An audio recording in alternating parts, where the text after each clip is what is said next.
Hi friend, আপনারা কেমন আছেন? ভালো আছেন? আজকে আমি করছি দেশি কইয়ের ঝোল।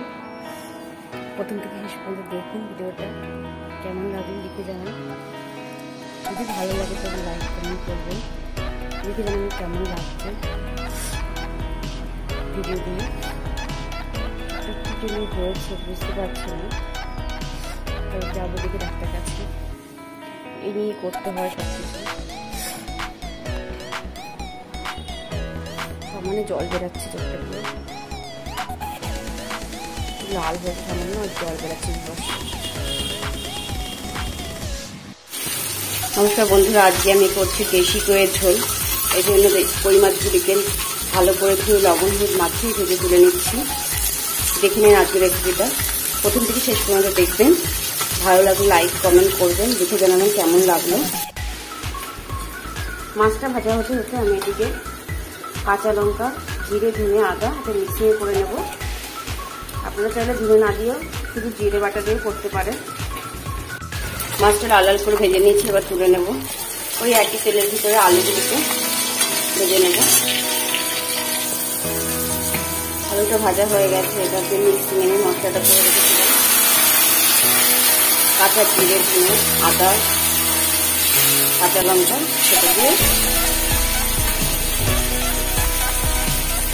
পরিমাণ মতো লবণ,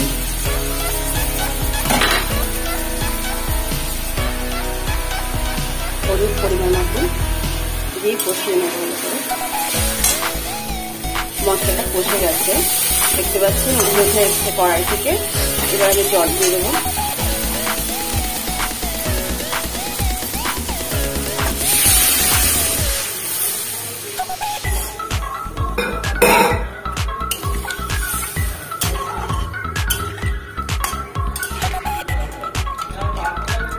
একটু ফুটে উঠবে, ঢেকে রাখবো। একটু ফুটে উঠলে মাছগুলো ছেড়ে দেবো। ঝোলটা ফুটে গেছে, এবার মাছগুলো এনে দিয়ে দেবো ভিতরে।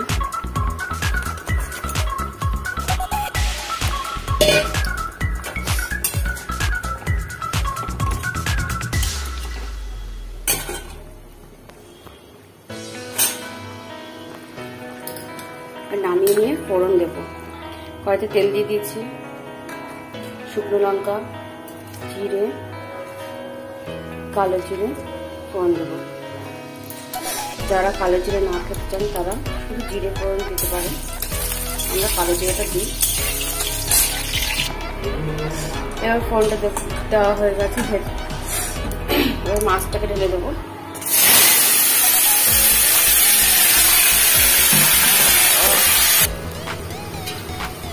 ঢেকে রাখবো।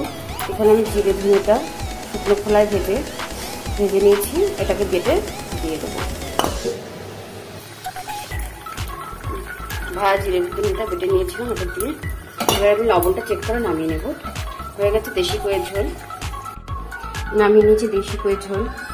বাড়িতে করে দেখবেন, ভালো লাগলে একটু সাবস্ক্রাইব করবেন, লাইক কমেন্ট করবেন।